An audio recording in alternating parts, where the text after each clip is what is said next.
जय श्री राम दोस्तों।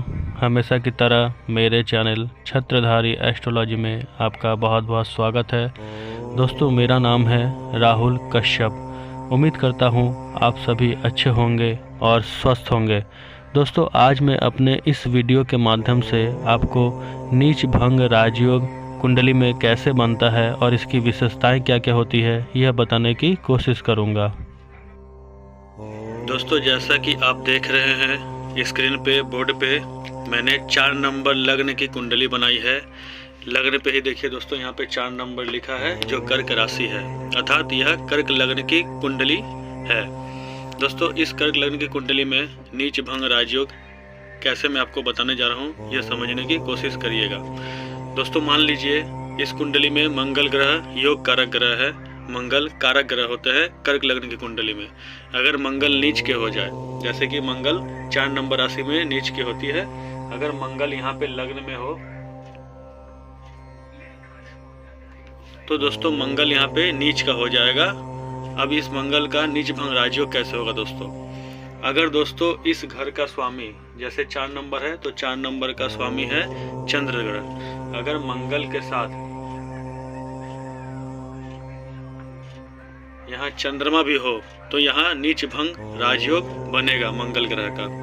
अगर मान लीजिए दोस्तों यहाँ पे चंद्रमा ना हो, चंद्रमा यहाँ पे 10 नंबर राशि में हो तो भी नीच भंग राजयोग बनेगा। कैसे बनेगा दोस्तों?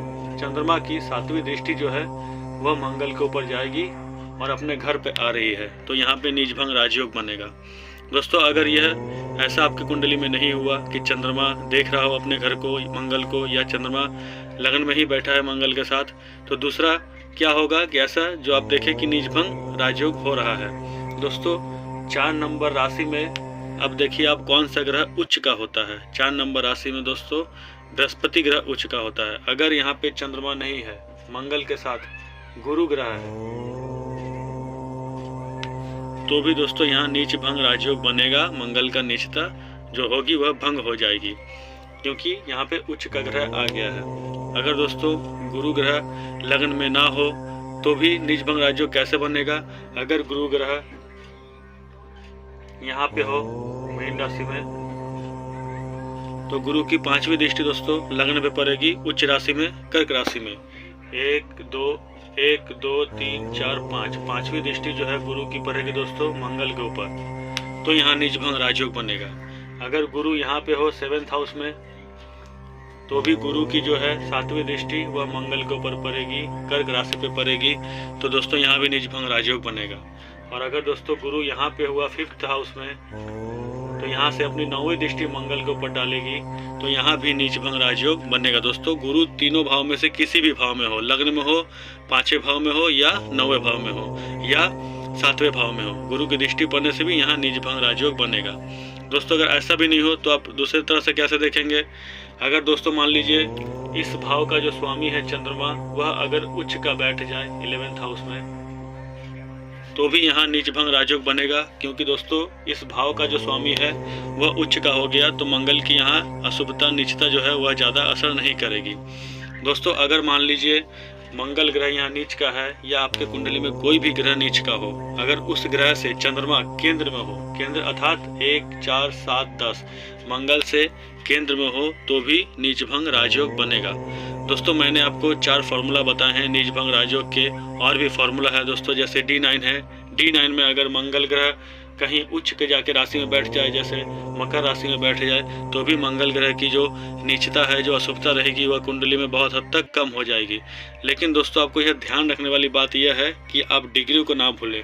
जब भी नीच भंग राजयोग दोस्तों आपकी कुंडली में बन रहा हो, जैसे कि यहाँ चंद्रमा है, अगर मंगल की निचता को भंग कर रहा हो, तो आप दोनों की आपस की डिग्री को देख ले। या जैसे बृहस्पति ग्रह है, अगर बृहस्पति ग्रह मंगल की निचता भंग कर रही है, या आपके कुंडली में कोई भी ऐसा ग्रह है जिससे नीच भंग राजयोग बन रहा है, तो आप डिग्री को देख लो दोस्तों, डिग्री आपस में कितनी है। ज़्यादा से ज़्यादा 3 डिग्री या 5 डिग्री के अंदर में दोनों ग्रह की युति होनी चाहिए, तो ही दोस्तों नीच भंग राजयोग आपके कुंडली में अच्छे से काम करेगी। और दोस्तों यह नीच भंग राजयोग जो है यह 3रे घर में, 6ठे घर में, 8वें घर में और 12वें घर में नहीं होने चाहिए। यह उतना अच्छा काम नहीं करता है। 3रा घर दोस्तों संघर्ष का है, मेहनत का है, छठवां घर दोस्तों रोग ऋण शत्रु का दुर्घटना का है। आठवां घर तो पीड़ा का है, आपको पता ही होगा दोस्तों, आठवां घर जो है पीड़ा का है। और 12वां घर जो है वह निराशा का है, खर्चों का है। तो दोस्तों इन 3-4 भाव में जो है नीच भंग राजयोग या किसी भी तरह का राजयोग उतना अच्छा काम नहीं करता है। लेकिन दोस्तों अगर आप इस भाव में, इन चारों भाव में 3, 6, 8, 12 में कहीं भी अगर आपके यह योग बन रहे हैं और अगर आपने उस भाव को यूज कर रखा है, उस भाव को अपने जीवन में उसको कार्य पे ला रहे हैं, तो हो सकता है आपके कुंडली में यह नीच भंग राजयोग अच्छा काम कर सके। दोस्तों आज के लिए इतना ही। उम्मीद करता हूँ आपको यह वीडियो अच्छी लगी होगी। दोस्तों अगर आप एस्ट्रोलॉजी से जुड़ी और भी वीडियो पाना चाहते हैं तो कृपया आप मेरे चैनल को सब्सक्राइब कर ले और बेल आइकन को प्रेस कर दे, जिससे मेरे वीडियो बनते ही आपको समय से नोटिफिकेशन मिलती रहे और आप एस्ट्रोलॉजी से जुड़ी और भी चीज़ों को जानते रहे, सीखते रहे।